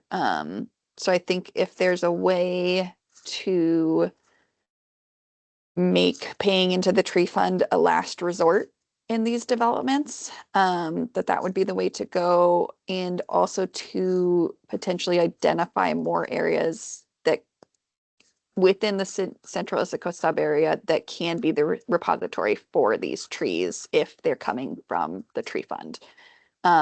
Looking at the map that you have of the identified sites, they don't match up with where we have the worst heat island effects. And so trying to figure out what the city could potentially do in that situation to add more tree canopy coverage in this area to combat that is pretty essential. To build off of that, you know, there could be criteria, like if you have landmark trees, those should be preserved. If there's a strand of trees, you know, you try and preserve those. So at least you keep some, but understanding that, you know, we'll probably get requests that they can't because of the building there or whatever. You still have to pay a fee in lieu of, but that money could be then used in that sub area for other plantings, but you still meet your 28%. Canopy coverage. So these are larger developments, you know, these will come into play when we are getting a redevelopment of a large urban building or mixed use building in central. Not your small additions or tenant improvements or anything. All right. Raj? Hi, I'm Raj. So I have a couple of questions and comments here. So first is about the canopy percentage by zoning. My question was, so how is the percentage by zones calculated? Is it based on realistically what was maintained in city of Issaquah, or based off of some regulations, or is it just to maintain an average of 50% canopy, it was distributed through different zones based on realistically, the retail will be less, the conservation will be more, or what was the basis for coming up with the percentage for zoning? That's a great question. So each individual land use was identified, the zones that were identified in there, and then the lot size was used. They looked at with how the development patterns are, what is the potential planting area for each of those kinds of land use that with the lot size to develop like, okay, this is the square footage that theoretically could. Now, this data wasn't very fine grained, so it's a little rough. So it kind of gives us an idea of about where we should be, but it may not be exact. That's an incredible amount of data that we would have to get for each individual land use and zone. But we got a pretty good idea of what each land use potential planting area is based on the lot size, the existing development types that are there, the canopy coverage that exists. Is there potential to add more? And we were just looking at the lots, so not even looking at areas that are like, right of way. So just what's within the property boundaries. Right. That was the methodology that was used. Right. And so did any of the, neighboring cities with, similar green areas gone into, this thought process or coming up with these calculations? Like, how does, if another city, I know Bellevue, I don't know how much was the Bellevue. I had heard something in news about the Bellevue tree canopy. And so similar cities who have similar, canopy coverage goals, how does the zoning compare with their zoning? Have you looked at it, or was it a part of, your study? Yes, it was looked at. Not so much Bellevue specifically, the different land use patterns, but there were other jurisdictions that were looked at in King County. One of them, I believe, was Lake Forest Park. That was actually comparing multifamily. And their multifamily canopy coverage targets are 15%, where ours are 40%. So we are exceeding what other jurisdictions around us are doing when we were looking at their canopy coverage goals. Right. And then I had another question about the 20-year canopy calculation. And maybe this is, I don't understand how it works, but so you're looking at the, 20-year tree, right? Those are the trees which are considered for the canopy calculation. So is it basically projected or estimated for each area then? Because you will always have a mixed age trees, right, in any zoning for the most part. Yeah. So what we do is we look at what the existing canopy is for the site. So those trees may already be mature, some of them might not be, but look at that. Then each tree that you plant, that species has a kind of an average for what their canopy spread will be after 20 years. There's some variability to that, but we kind of just use it as an average. And then you use those numbers in addition to what's already existing on site to come up with your total canopy coverage. Okay.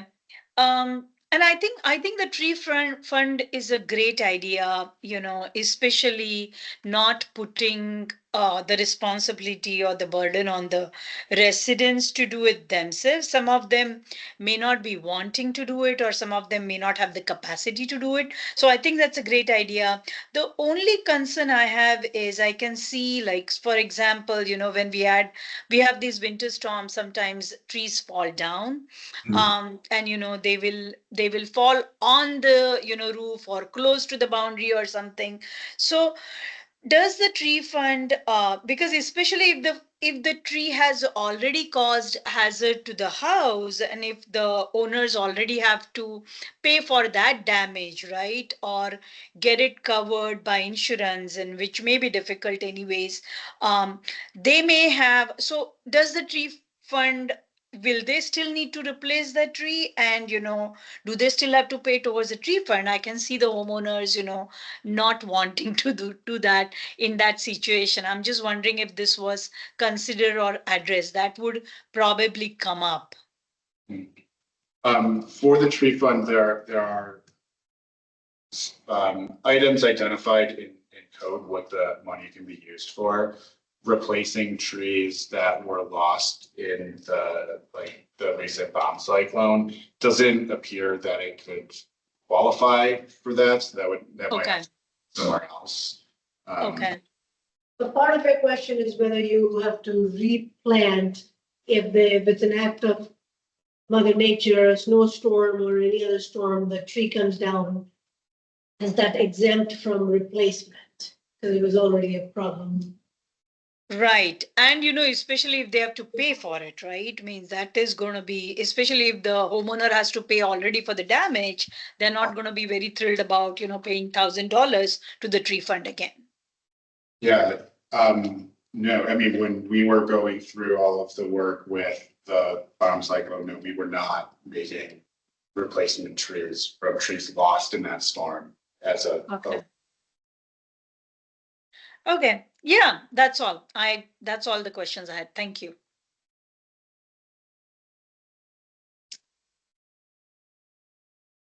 I'll give my thoughts real quick. Yeah. So I do support the flexibility of the central Issaquah sub area. Have that for that place to redevelop correctly. I have a question though, isn't there frontage requirements for all these big multi-use buildings going in, where they have to put street trees out along the front that become hopefully eventually public trees? Yeah, that's sometimes those frontage improvements trigger removal of existing trees. Yeah. So that's more, because the people have previously planted, now they have to put a sidewalk, curb gutter. Our public works department is taking forward some, criteria for landscaping along public right of way. Discussion with council. I don't know which board they're going through. Maybe mobility and structures looking at that. but that's part of the street standards. But to answer your question, do frontage improvements require new trees? Yes. Street trees are considered. Yeah. But they're not captured in this code because that comes from street standards. They're reviewed during the permit process, so that they are looked at. But the specifications and requirements come from our city engineers. And then there's factors that they look into for like site distance and safety, on whether where those trees can be placed.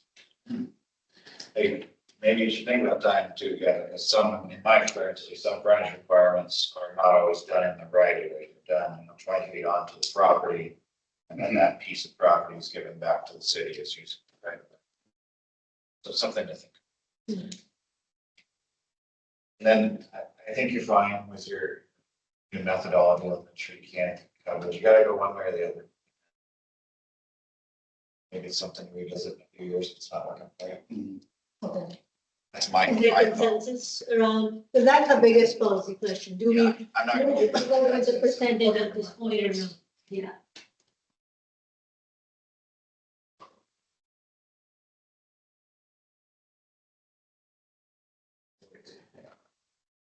Any other thoughts on consensus?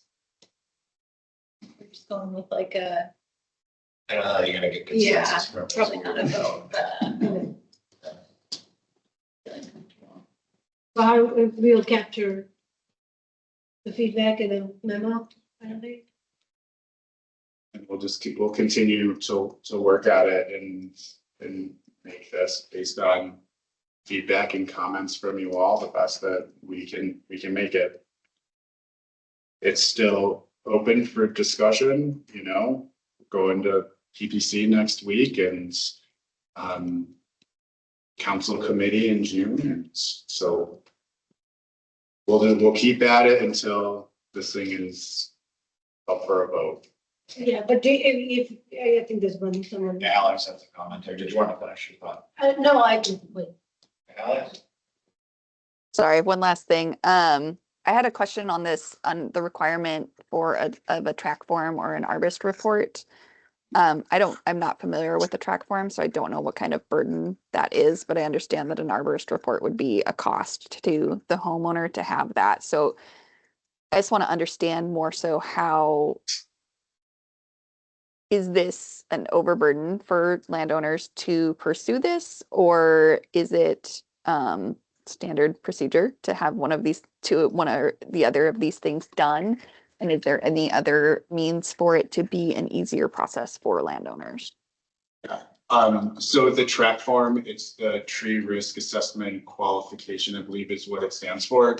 And that's what we originally had in the code, that an applicant had to provide one of these track forms. It's a form that's filled out by an arborist. They have to be certified in order to fill out a track form. Not all arborists are. They haven't gone through the training. Maybe they don't want to. I don't have the specifics on that. But what they were doing was they were supplying us with arborist reports from the arborist, and our code specifically says track form. So that we were rejecting tree permits because they didn't have the required documentation. So we've added arborist report as a way. Some arborists just produce a report, as long as it has all of the information that tells us that it's deemed hazardous. It can come to us how they see fit. It just needs that information.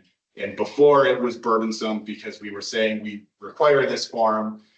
They got a different form from the arborist. Now they have to go back, have the arborist fill out that form. And if they aren't technically qualified for it, we have to go get another arborist to provide us with that information. So this was a way to decrease the burden on a applicant. And then if we're adding the language for a nuisance tree to be considered something that's a wildfire risk, would something filled out by Eastside Fire be equivalent to something like the arborist report?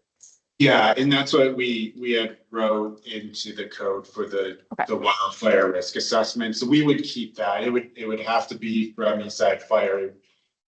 it would be the wildfire risk assessment from East Side Fire. And you'd only be able to do the work that was recommended in that, be able to do anything more than that. So we would have to add that language in there, or maybe In lieu of revise the it, yeah, In in lieu of the track form. And I think we kind of have that in the code, but if we have to add that to the definition too, that we can easily do that. Okay, thank you. Would have one recommendation to add there. They can clearly prove that it's dead without an arborist.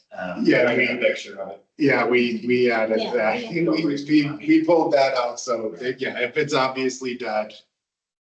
Yeah, It's dead. it's dead. Any further comments on number 2 up there that they're looking for? I move this along a little bit because we still need to get some feedback from the public. Okay. I'm going to close the board discussion on this and reopen the public comments. Let's start with the folks in the room. Who wants to? Okay, here, Connie, do you mind coming up here? Just the mic is not picking up. Great, if you don't mind. Yeah, and for the recording. You mean with my back to the camera? Yeah, just to make sure the audio is the most important. Yeah, Thank you. okay. You're good. So in essence, what the city is saying, from what I can understand, is normal landowners just keep their tree canopy how it is. Development has to bring it up to whatever the canopy is. And then the city is supposed to do stuff, which means that new development and the city are somehow going to get that 4%, at least from our last canopy cover. They're going to make that happen. New development in the city are going to increase our tree canopy by 4%. Because nobody else has to do anything to increase their own tree canopy. So in synopsis, I think that's what you're saying, though you haven't proven how you're going to do that, how that equals that 4%. So, interestingly, you talk about what the canopy is per lot. What should the canopy be per lot is a crazy question. What should the canopy be per neighborhood is a conversation that can be had, which is why I like neighborhoods, because each neighborhood then could say, well, we think we could take more, and they might be able to have a program to increase the canopy in their neighborhood on private property. And at this point in time, that isn't being addressed. And then Dan is a force, right? But Dan is a position. Dan is not forever. So what happens if our urban tree plan languages, because we have a not Dan in that position? What happens to our tree canopy at that point in time? Because a lot of this is dependent just on a person, which I don't like. So the comments that I got from people who had to have trees removed is that it was expensive because they had to prove that their lot met the tree canopy even for the neighborhood. And so again, the reason I like the idea of neighborhoods is because I think the city should just say, okay, these neighborhoods meet the tree canopy goals at this point in time for what we know. So if you live in those neighborhoods, you don't have to replace your tree. You don't have to do the study because it's, to do a study is another thing. But if it doesn't, you have to replace your trees one for one. And if it's a nuisance tree and that is a landmark tree, even if you have the tree canopy in place, you have to go one for one as a special case for landmark trees. So the zero potential retention of trees for a lot in central Issaquah. Some of these lots actually have small stands of very nice trees in corners. And your current code rendition does not give any criteria for trying to get people to retain those nice stands of trees. So you need some language in there to actually get the possibility of retaining real trees. Because right now it just says you can go down to 0, and boy, I just felt people jumping on that from clear across town. Then there's the thing of, in our comp plan, we say we have a tree canopy to serve certain purposes for our town, for climate. So why not, on small lots that can't put in trees, can we not allow some things that they can do on their lot instead that serve the same values as our tree canopy serves? So that way we can get green things on their lot, or we can get shading, or we can get varying things per lot, but in a smaller form. Your change of community facilities coverage, that lot also is talking about lots of the state park. And so you have a way too low canopy coverage for community facilities proposed. And last tidbit, the city does not pay for right-of-way tree replacement. So the tree fund is paying for the trees to go into the right-of-way, which means we have a negative impact of trees. Right-of-way tree goes down, boom, fine. We have a tree fund tree, which means another tree went down, boom, fine. But we're only replacing one tree because we're putting it in the right-of-way. So we have a negative tree canopy because of our right-of-way trees. And I propose that both the Parks Department, so they have more space, but Public Works needs to actually pay into the tree fund and then have Dan, because it's Dan, replace the trees in the right of way using Public Works money instead of the tree fund. And there we go. Thank you. Thank you, Connie.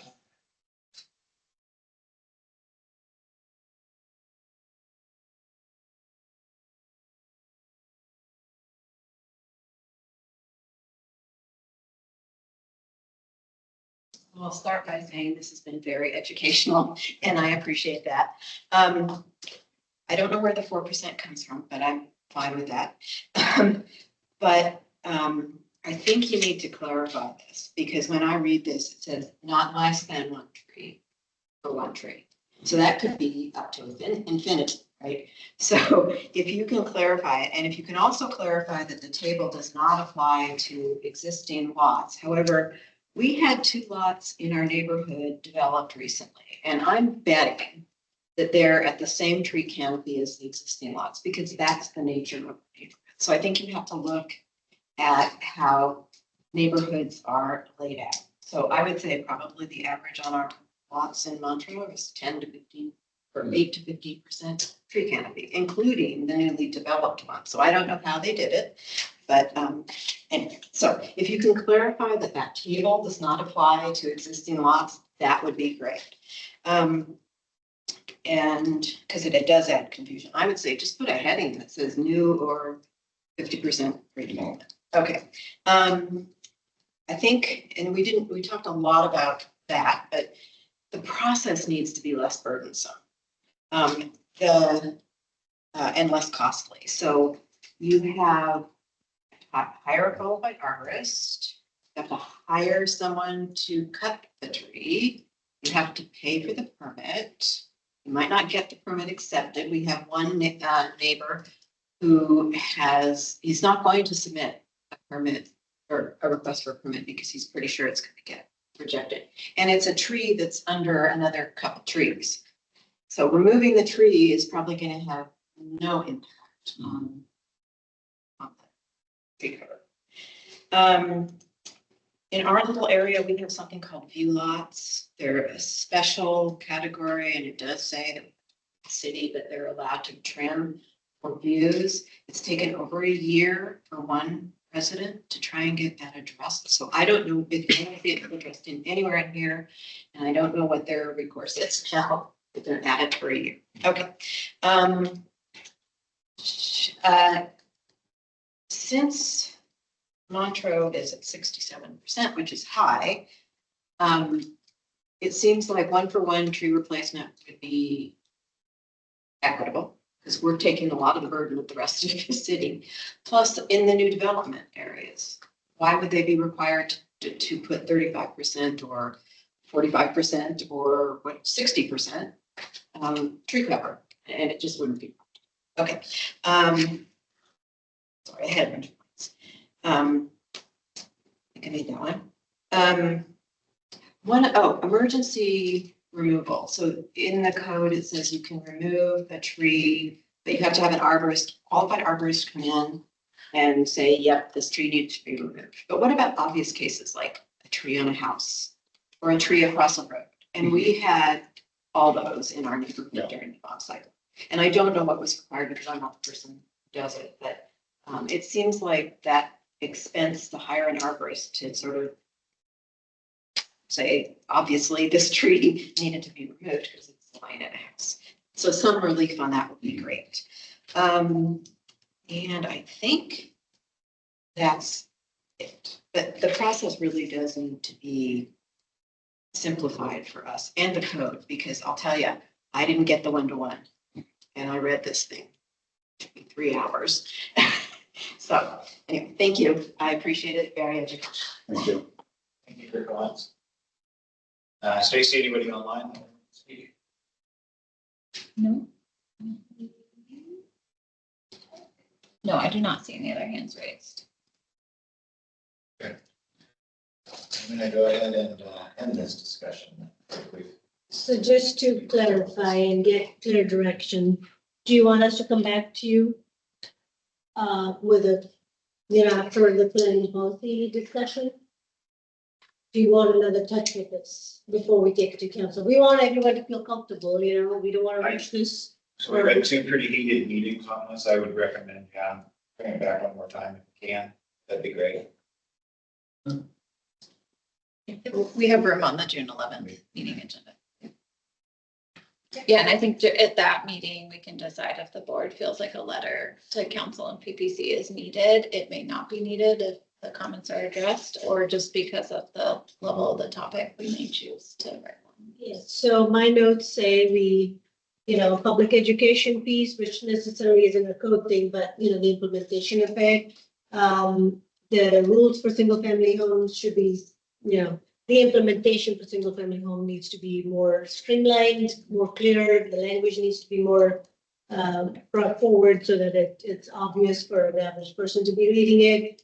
Wildfire section moved to the nuisance tree section.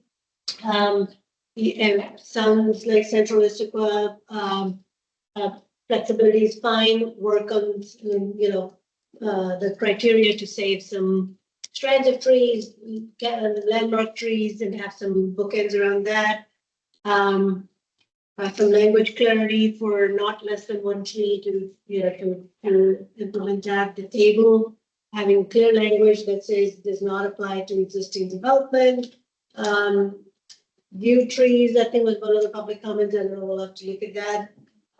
Emergency removal, storms, and so on and so forth. We need to make sure the language is here clear on that.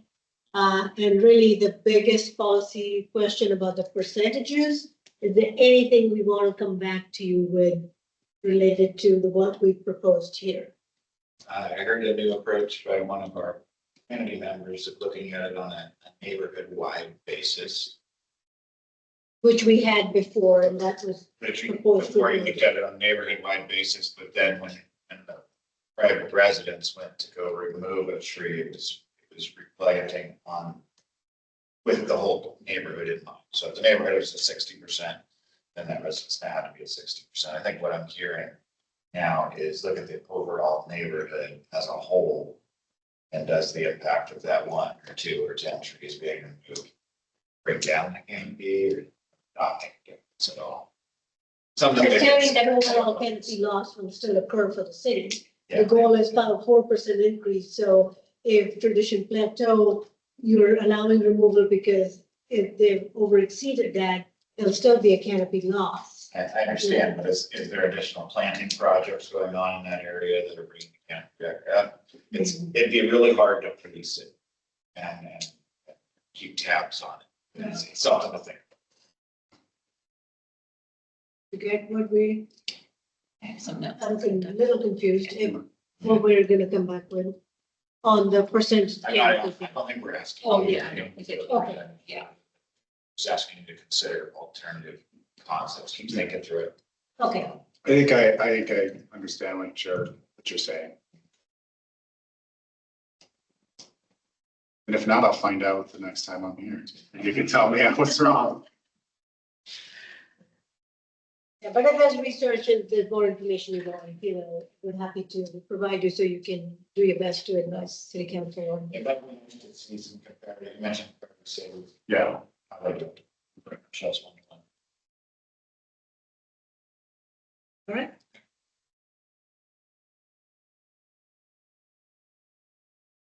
Thank you. Thank you. Thank you. Appreciate that. Stacy, do you want to go through this report? Sorry. I was just gonna say, yeah, interest of time, I'll just send out a brief written update on a few items that we are gonna report out tonight, as well as some reminders for upcoming meetings. So I'll just send that out tomorrow morning. And then Mina and Karen, I forgot to check in with you all. If you have any youth reports, just feel free to send those to me and I can put them out to the board. With that, I'll end the meeting. Thank you, everybody. Thank you. Thank Thank you. you. Thank you.